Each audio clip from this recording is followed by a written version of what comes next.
이번엔 여권의 대선 주자 관련 소식으로 넘어가겠습니다. 정세균 전 총리가 이재명 경기지사와 연일 각을 세우면서 존재감을 드러내고 있죠.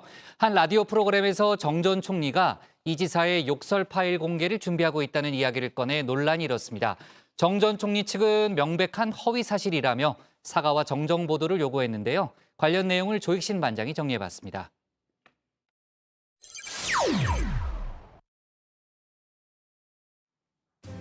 미스터 스마일이란 별명이 무색할 정도로 요즘 파이터 본능을 뽐내고 있죠. 바로 정세균 전 총리입니다.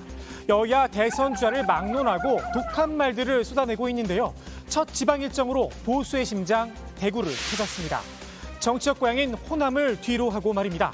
방역사령관 정세균, 그 이미지를 처음 만든 곳이 바로 대구였죠. 아주 비장한 각오를 하고 내려갔죠. 어떤 경우에도 부한과 같은 상황을 만들어서는 안 되겠다. 그래서 내가 몸을 던져서라도 이걸 막아내야 되겠다고 하는 그런 비장한 심정으로 제가 대구로 향했죠. 정 전 총리는 의성 정시에 안동에서 군생활을 했고 또 처가도 포항이라면서 영남과의 남다른 인연도 강조했는데요. 전 전 총리가 찾은 대구는 윤석열 전 검찰총장에게도 의미가 특별한 곳이죠. 제가 몇 년 전에 어려웠던 시기에 한 2년간 저를 또 따뜻하게 품어줬던 이 고장입니다. 그래서 떠나고 5년 만에 왔더니 정말 이 감회가 특별하고 고향에 온 것 같은 그런 느낌입니다. 윤 전 총장에 대한 날선 비평, 대구에서도 예외는 아니었습니다. 좋은 검사, 이상도 이하도 아니라며 좋은 검사가 대통령이 될 수 있을까? 물음표를 달았는데요. 한마디로 대한민국 수준과 맞지 않을 것 같다는 겁니다. 백신 문제로 이재명 경기지사와도 언쟁을 벌이고 있었죠. 이 지사도 다시 겨냥했습니다. 러시아산 백신 도입을 주장한 배경엔 정치적 의도가 있는 것 같다고 지적을 했습니다. 정부에 이야기하면 될 일을 왜 청와대나 언론에 이야기를 하냐는 겁니다.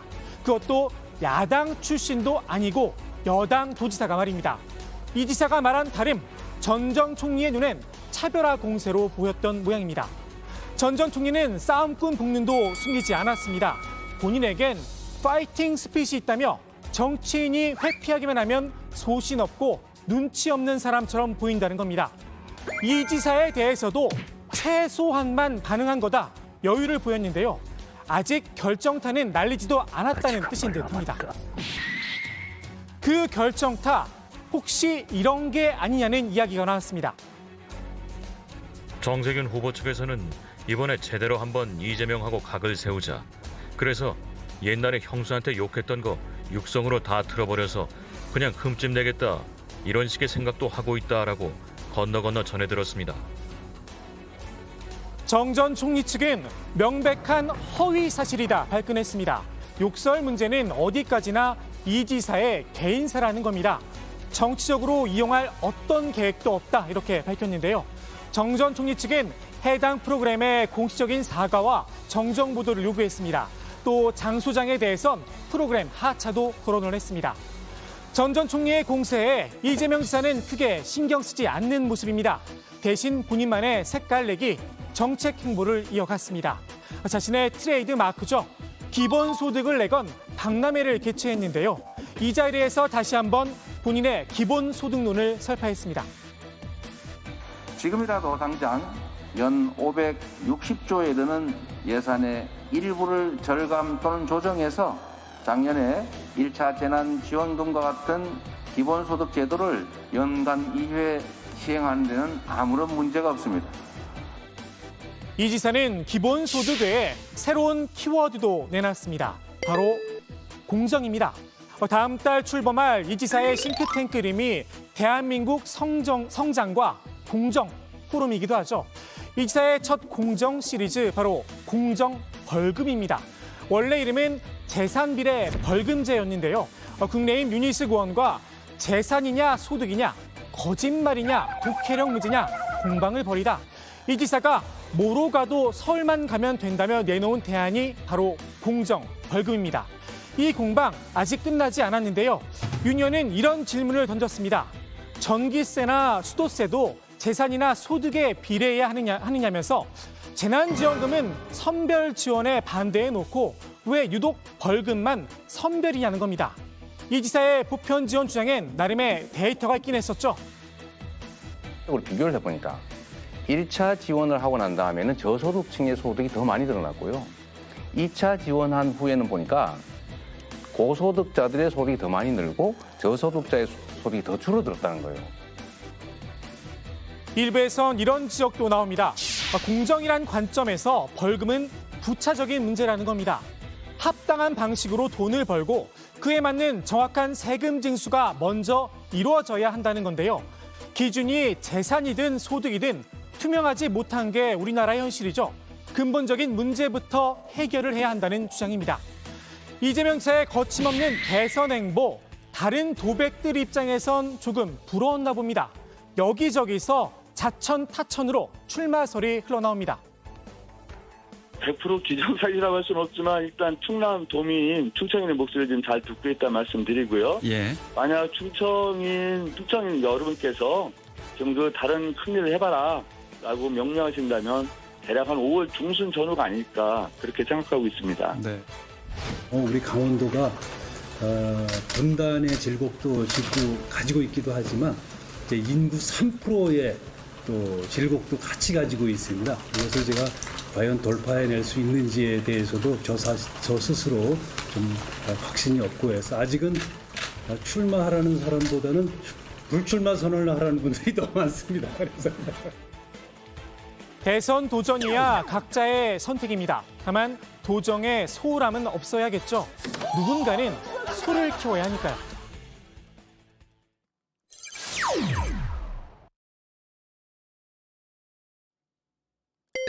경제 정선의 인왕 재색도 국보 216호입니다.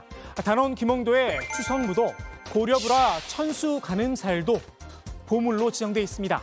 이른바 이건희 컬렉션, 이건희 삼성그룹 회장이 남긴 유산들인데요.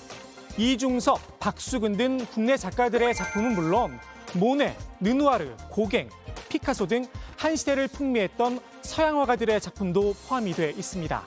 모두 2만 3천여 점, 시가로 3조 원에 이른다고 하는데요.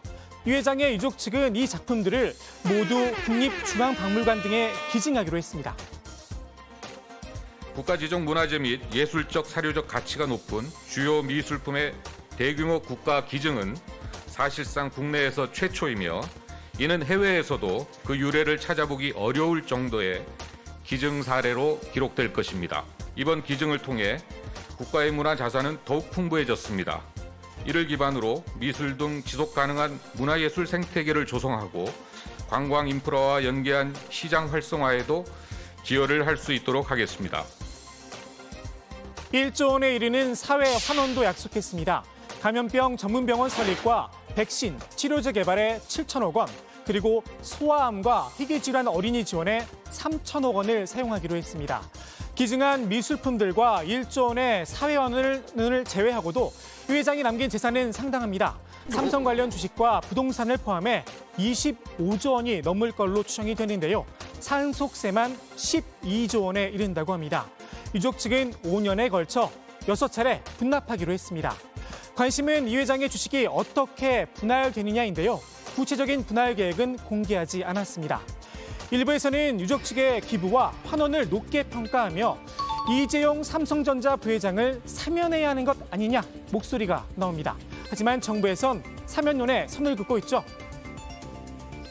전에도 말씀드렸듯이 엄정한 법 집행을 담당하고 있는 법무부 장관으로서는 고려한 바 없습니다. 청와대에서도 이 부회장의 사면에 대해선 논의한 적도 검토할 계획도 없다고 못 박았습니다. 민주당도 같은 입장입니다. 윤호중 원내대표는 경제 영역으로만 판단할 사안이 아니다 일축을 했는데요. 이 부회장의 사면 문제는 전직 대통령 박근혜 씨와 연결돼 있다는 겁니다. 사실 상속세는 상속을 받았으면 대한민국 국민 누구나 내야 하는 세금입니다. 미술품 기증은 무척 고마운 일이지만 상속세를 줄여주는 효과도 무시할 수는 없습니다. 그리고 1조 원 규모의 사회 환원. 사실 13년 전 이 회장이 경영 일선에서 물러나겠다고 선언하며 약속한 사항이었습니다. 당시 차명재산 문제로 특검의 수사를 받았었죠. 그때 기사를 찾아보니 삼성 차명계좌 2조 공익에 쓴다 이렇게 제목이 돼 있습니다. 이 약속 13년 만에 지킨 겁니다. 더욱이 이재용 부회장이 편법 승계를 하며 입힌 손실은 논외입니다. 먼저 삼성물산의 주주들은 적어도 한 주에서 지금 재판에서 지금까지 나온 거에 한 1만 원 정도의 피해를 받고 지금 저희 뭐 참여연대 같은 데 추정해 본 건 한 2만 원 정도는 이제 피해를 본 것으로 돼 있어요. 한 주당. 그러면 삼성물산 주주들이 일단 막대한 피해를 본 거 아니겠습니까? 거기다 국민연금이 또 중요한 주주였어요. 국민연금이라는 건 우리 국민들이 노후자금을 맡겨놓는 데 아니에요? 그럼 국민연금이 지금 한 8천억에서 한 1조 이상의 지금 피해를 본 거로 돼 있는데 결국 우리 국민들이 그 노후자금에서 1조 정도의 피해를 지금 본 것이거든요. 오늘 국회 발제 이렇게 정리합니다. 13년 만에 사회하는 약속 지킨 이건희, 이재용 사면, 박근혜 씨와 연결된 문제,